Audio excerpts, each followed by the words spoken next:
Mientras estudiábamos el capítulo 3 de Hechos la semana pasada, hubo una parte que me hizo pensar. Es la reacción de Pedro y Juan cuando el pueblo, después de presenciar el milagro del cojo a la entrada del templo La Hermosa, querían venerar a Pedro y a Juan, pues les veían como personas especiales, religiosamente hablando. Tenemos la tendencia de creer que los hombres de Dios son personas especiales de alguna forma y que Dios obra en ellos con mayor poder. Y lamentablemente, los siervos de Dios también se la creen. Pedro reaccionó a esta actitud de los presentes, tratando de mostrar que el único responsable de la sanidad de aquel hombre era Jesucristo, y que bajo ninguna razón posible ellos, los apóstoles, tenían alguna parte en el milagro, o deberían ser vistos como seres aparte del resto. ¿Por qué nos miran así? ¿Creen ustedes que tuvimos algo que ver? No, para nada.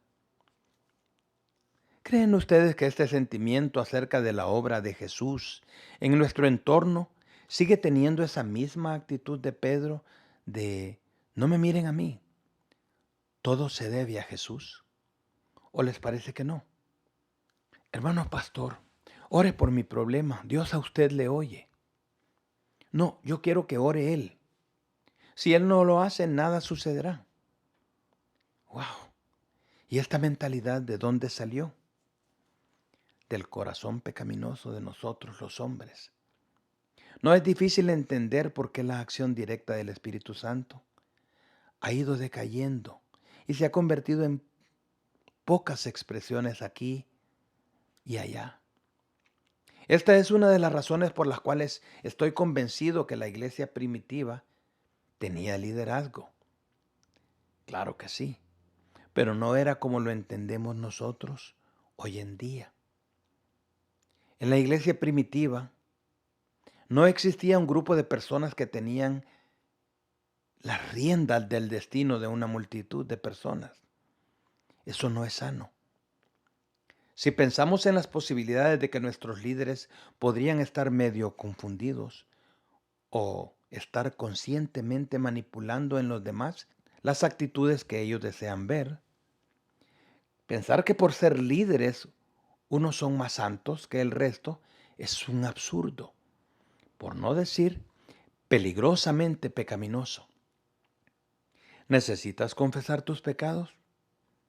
Aquí estoy yo. ¿Buscas ser bendecido? Aquí estoy. Es a través mío. El mensaje del Evangelio no es acerca de Pedro ni de Juan. Es todo sobre Jesús. Y para lograr vivirlo debes quitar tus ojos de los líderes y de ti mismo. Los apóstoles remarcaban una sola cosa. Nosotros somos testigos de Jesucristo y de su resurrección. Debes quitar tus ojos de los hombres. Dejemos de pensar que hay algo en nosotros. Hablando ellos al pueblo, vinieron sobre ellos los sacerdotes con el jefe de la guardia del templo y los saduceos, resentidos de que enseñasen al pueblo y anunciasen en Jesús la resurrección de entre los muertos. Las autoridades religiosas la arremetieron contra Pedro y Juan y no querían que continuaran enseñando, especialmente que se callaran todo acerca de la resurrección. Los saduceos eran la élite religiosa de Judea. Ellos utilizaban la religiosidad para conseguir bienes materiales y poder sobre la gente. Debes recordar siempre que cuando Dios hace algo, los que son religiosos y mercaderes de la fe se molestarán contigo. Hay dos razones más por las que posiblemente estos líderes estaban ofendidos y molestos. Primero, ellos no creían en nada que no se podía explicar con la lógica y la capacidad intelectual. Eran del tipo de personas que creen cuando ven. Si mis sentidos me permiten experimentar, entonces podré aceptarlo. No creen en milagros porque no pueden explicarlos. Así que de acuerdo a los saduceos, los milagros no deben ser tomados en cuenta. Segundo, porque de todas las cosas que no creen porque son inexplicables, ellos mantenían una actitud aparte sobre una de las más sensitivas de todas las doctrinas de los cristianos, la resurrección de los muertos. Los apóstoles fueron llevados al Sanedrín y ellos, los apóstoles, están aprovechando la oportunidad para continuar hablando de Jesús de Nazaret, que Él ya no está en su tumba, sino que aseguran ha resucitado de entre los muertos. El mensaje de la resurrección era central en la vida de los apóstoles. Así que continúa Lucas relatando que les echaron mano y los pusieron en la cárcel hasta el día siguiente, porque ya era tarde. Pero muchos de los que habían oído la palabra creyeron, y el número de los varones era como 5,000. 5,000 varones sin contar mujeres y niños, y todo comenzó por sanar a un cojo de nacimiento.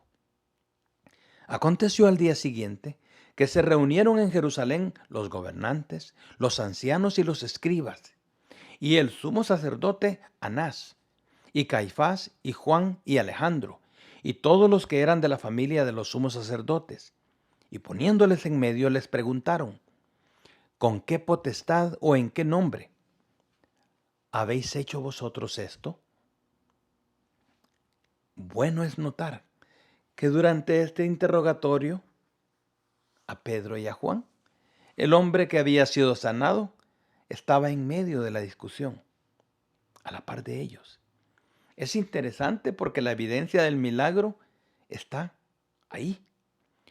Todos conocían al cojo de nacimiento y él ahora está frente a ellos, danzando, brincando y alabando a Dios. Esto me recuerda las palabras de Jesús. Jesús sabía que esto iba a pasar. Mira lo que dice Mateo 10, del 17 al 20. Y guardaos de los hombres porque os entregarán a los concilios, y en sus sinagogas os azotarán. Y aun ante gobernadores y reyes seréis llevados por causa de mí, para testimonio a ellos y a los gentiles. Mas cuando os entreguen, no os preocupéis por cómo o qué hablaréis, porque en aquella hora os será dado lo que habéis de hablar, porque no sois vosotros los que habláis, sino el Espíritu de vuestro Padre que habla en vosotros. No solo les dijo Jesús que esto pasaría, sino quién vendría a ayudarles en ese momento. El Espíritu Santo. Pero ¿qué fue lo que dijo Pedro? ¿Qué fue lo que dijo el Espíritu Santo? Antes del mensaje de Pedro, Lucas nos da un prefacio de lo que vendría. Así. Entonces Pedro, lleno del Espíritu Santo, les dijo. Esta es la antesala al registro de su mensaje, porque Lucas nos está recordando que Jesucristo ha sido fiel a su promesa en Mateo 10. El Espíritu Santo llegó y ¡bum! Justo a la hora en que era necesario, comenzó a hablar por medio de los apóstoles, exactamente como Jesús lo había prometido. Que los creyentes son llenos del Espíritu Santo múltiples veces. Pedro fue lleno al momento de comenzar a hablar frente a los saduceos. No da a entender Lucas que Pedro, quien antes en Pentecostés había sido lleno del Espíritu Santo, comenzó a hablar. La llenura del Espíritu Santo es algo que nos debe suceder continuamente, una y otra vez. ¿Cómo? El versículo que dice, antes bien, sed llenos del Espíritu Santo, en una traducción al español más exacta, debería decir, sed continuamente llenos del Espíritu Santo. No es una llenura para salvación. Eso ya fue hecho. Esta llenura es para recibir el poder de testificar del Señor. No pierdas este detalle. ¿Cuántas veces será necesario ser lleno? ¿10? ¿100? No, las veces que nos decidamos a testificar de Él, descenderá su poder para capacitarnos. Pero ¿por qué no siento esto en mi vida? Podrá ser porque no tenemos conciencia de la necesidad que tenemos cada vez de que suceda, que su espíritu tome el control, sino que confiamos en nuestros dones naturales, pues es menos complicado. Esto fue lo que Pedro dijo. Gobernantes del pueblo y ancianos de Israel, puesto que hoy se nos interroga acerca del beneficio hecho a un hombre enfermo, de qué manera éste haya sido sanado, sea notorio a todos vosotros y a todo el pueblo de Israel, que en el nombre de Jesucristo de Nazaret, a quien vosotros crucificasteis y a quien Dios resucitó de los muertos, por él este hombre está en vuestra presencia sano. En otras palabras, ¿quieren saber por qué este señor está caminando ahorita? Por Jesucristo. Sí, Jesús, aquel a quien ustedes crucificaron. Su nombre es exaltado por Dios en medio de todos ustedes. Por eso este hombre está curado. Muchos de los que escuchaban eran los mismos que antes gritaban a Pilato que perdonara al criminal de Barrabás y que crucificaran a Jesús de Nazaret. Pedro está diciendo esto al mismo grupo de personas, sabiendo que aún su vida está en peligro por decirles la verdad de Dios y de su Mesías. Para Pedro no hay medias tintas, sino un sonoro es por Jesús, solo Jesús. Miren cómo Pedro conecta con claridad a Jesús con los antiguos profetas. Este Jesús es la piedra reprobada por vosotros los edificadores, la cual ha venido a ser cabeza del ángulo.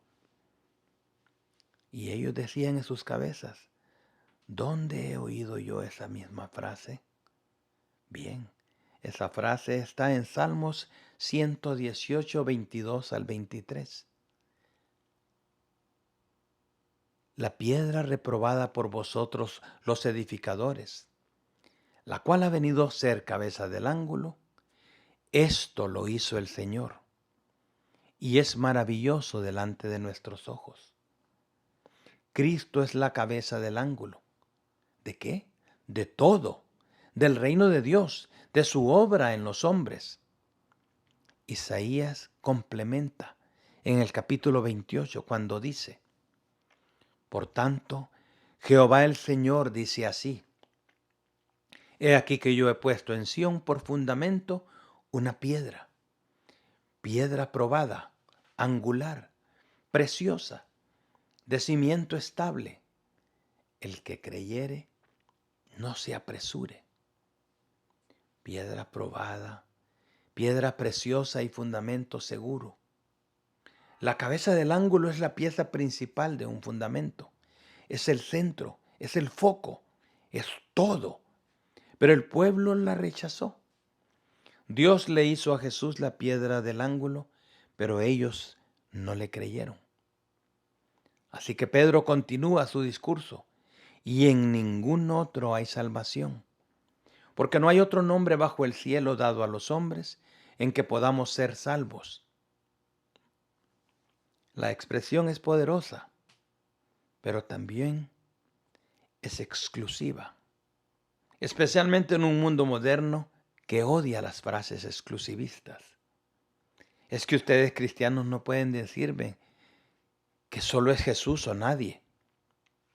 Pero Pedro no deja espacio para pensar en otra salida. Sí, era Jesús o nadie más. Por eso, la pregunta ¿quién es Jesús? Es la pregunta que importa. Pedro dice, Él es la cabeza del ángulo, es el punto focal, es el único que salva. ¿Por qué Pedro es tan exclusivista? ¿O cómo pueden los cristianos ser tan arrogantes para decir eso? Porque no lo decimos nosotros, lo dijo Él mismo. Y Jesús les dijo, yo soy el camino, la verdad y la vida. Nadie viene al Padre sino por mí.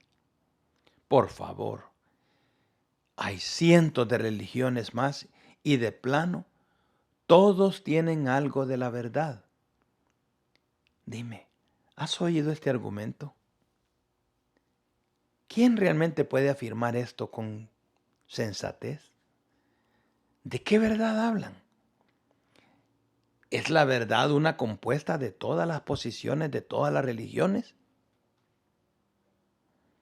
Si alguien dice esto, es una expresión sin sentido, porque en realidad nadie conocería la verdad a menos que conociera todas las religiones que hay. Y existe la pregunta, ¿qué hacemos con las verdades que se contradicen? La modalidad tras este tipo de pensamiento es que el mundo lo que necesita es más tolerancia. Hemos creado en el mundo la idea de que para conocer la verdad, todos debemos aceptar todo de todos. Que Dios tiene otros nombres, pero al fin y al cabo es el mismo Dios. Pero eso no es verdad. Cristo dice, lo siento, señores, solo soy yo. No lo decimos los cristianos, lo dijo Él. Así el punto es que todo es acerca de lo que Él dice y no lo que yo como cristiano creo. Nosotros no podemos decir menos de lo que Él mismo afirmó acerca de Él.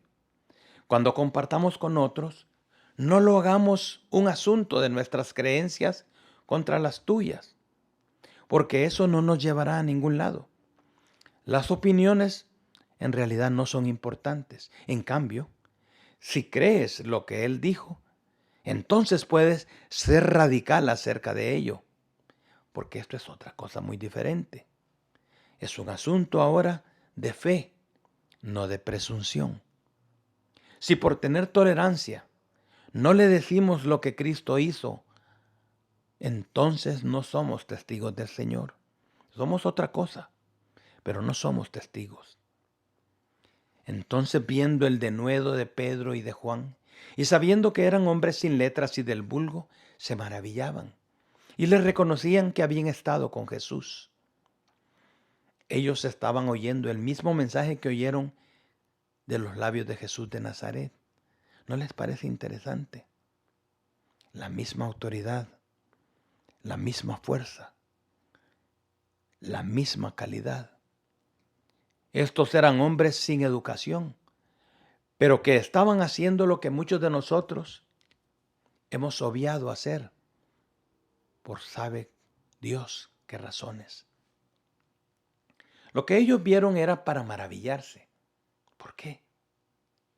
Eran pescadores del mar que posiblemente olían a pescado y eran ignorantes en comparación con la élite judía. Entonces, ¿qué fue lo que los asombró? ¿De dónde sacan estos la sabiduría para hablar así?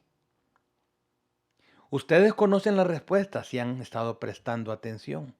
No era otro más que el Espíritu Santo de Dios, el que les ayudaba en sus necesidades y hablaba por ellos cuando era necesario. ¿Que de dónde sale esta autoridad y esta franqueza?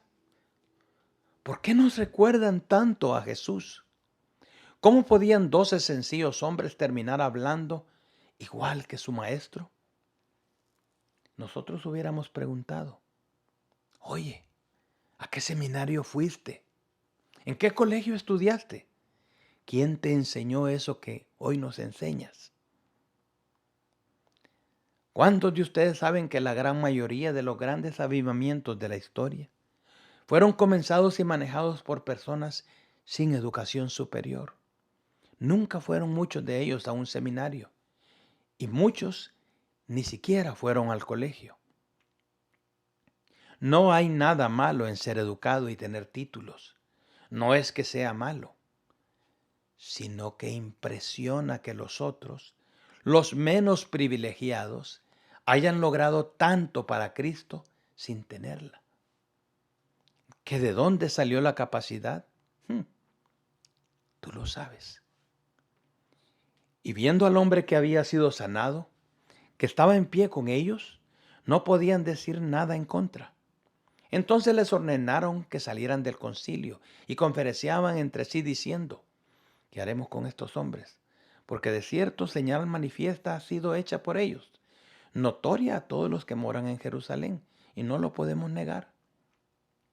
Sin embargo, para que no se divulgue más entre el pueblo, amenacémosles para que no hablen de aquí en adelante a hombre alguno en este nombre. Esta es la religión a su máxima expresión. Sin importarles que estaban viendo la continuación del poderoso ministerio de Jesucristo, estos hombres, aún viendo a un cojo andando y saltando y adorando a Dios, han decidido que estos hombres sencillos deben callar. Y eso es lo que les ordenarán hacer. Y llamándolos, les intimidaron que en ninguna manera hablasen ni enseñasen en el nombre de Jesús. Este es el trato, les dijeron. Ya, pueden irse libres, pero no hablen más de Jesús. En condiciones normales esto sería como una orden de la Corte Suprema. Una orden que debe ser obedecida sí o sí. Y los cristianos estamos obligados a obedecer a las autoridades, porque toda autoridad es puesta por Dios. ¡Qué dilema! Entonces Pedro y Juan respondieron: ¿estás listo para escuchar? Juzgad si es justo delante de Dios obedecer a vosotros antes que a Dios, porque no podemos dejar de decir lo que hemos visto y oído. Vaya una forma educada de decir no. Está claro que como cristianos debemos obedecer a las autoridades. Romanos 13 lo explica así: sométase toda persona a las autoridades superiores, porque no hay autoridad sino de parte de Dios, y las que hay por Dios han sido establecidas. De modo que quien se opone a la autoridad, a lo establecido por Dios resiste, y los que resisten acarrean condenación para sí mismos. Ellos entendían que estaban bajo la autoridad del Sanedrín, pero había un problema aquí. Es cuando la autoridad humana atenta contra la autoridad de Dios, porque Cristo ya les había dado un mandamiento cuando dijo: por tanto, id y haced discípulos a todas las naciones, bautizándoles en el nombre del Padre y del Hijo y del Espíritu Santo, enseñándoles que guarden todas las cosas que os he mandado. Y he aquí, yo estoy con vosotros todos los días hasta el fin del mundo. En el mundo secular esto se conoce como desobediencia civil. No es una desobediencia por asuntos de conciencia, sino porque las leyes de los hombres nos mandan a hacer algo que resulta en desobediencia a un mandamiento previo de Dios. Recuerda, Dios está sobre la ley de los hombres, pero nosotros no. Hay una diferencia. Ellos entonces les amenazaron y les soltaron, no hallando ningún modo de castigarles por causa del pueblo, porque todos glorificaban a Dios por lo que se había hecho, ya que el hombre en quien se había hecho este milagro tenía más de 40 años. Y puestos en libertad, vinieron a los suyos y contaron todo lo que los principales sacerdotes y los ancianos les habían dicho. Y ellos, habiendo oído, alzaron unánimes la voz a Dios y dijeron: soberano Señor, tú eres el Dios que hiciste el cielo y la tierra, el mar y todo lo que en ellos hay, y que por boca de David tu siervo dijiste: ¿por qué se amotinan las gentes y los pueblos piensan cosas vanas? Se reunieron los reyes de la tierra y los príncipes se juntaron en uno contra el Señor y contra su Cristo, porque verdaderamente se unieron en esta ciudad contra tu santo Hijo Jesús, a quien ungiste, Herodes y Poncio Pilato, con los gentiles y el pueblo de Israel, para hacer cuanto tu mano y tu consejo habían antes determinado que sucediera. Y ahora, Señor, quiero que escuches cada una de estas palabras que los discípulos de Jesucristo hicieron como una oración a Dios. Señor, mira sus amenazas y concede a tus siervos que con todo denuedo hablen tu palabra, mientras extiendes tu mano para que se hagan sanidades y señales y prodigios mediante el nombre de tu Santo Hijo Jesús. Ellos están diciendo, Dios, no nos importa si esto se pone difícil, pero danos las fuerzas para seguir adelante. ¿Qué hubieras hecho en esta situación? ¿Qué hubiera hecho alguna de nuestras denominaciones o los abogados de nuestras iglesias? Cuando hubieron orado, el lugar en que estaban congregados tembló y todos fueron, escucha, y todos fueron llenos del Espíritu Santo y hablaban con denuedo la palabra de Dios. Otra vez aquí nos habla de esta experiencia. Fueron llenos del Espíritu Santo. Y la multitud de los que había creído era de un corazón ni un alma, y ninguno decía ser suyo nada de lo que poseía, sino que tenían todas las cosas en común. Y con gran poder los apóstoles daban testimonio de la resurrección del Señor Jesús, y abundante gracia era sobre todos ellos. Así que no había entre ellos ningún necesitado, porque todos los que poseían heredades o casas las vendían y traían el precio de lo vendido y lo ponían a los pies de los apóstoles, y se repartía a cada uno según su necesidad. Entonces José, a quien los apóstoles pusieron por sobrenombre Bernabé, que traducido es hijo de consolación, levita, natural de Chipre, como tenía una heredad, la vendió y trajo el precio y lo puso a los pies de los apóstoles. Quiero que hablemos y tratemos de escudriñar dentro de nuestros corazones hasta dónde queremos ser seguidores de Jesús, hasta dónde nuestro espíritu se comunica con su espíritu para llevarnos a estas verdades. Ha llegado el tiempo de compartir. Bendiciones, hermanos.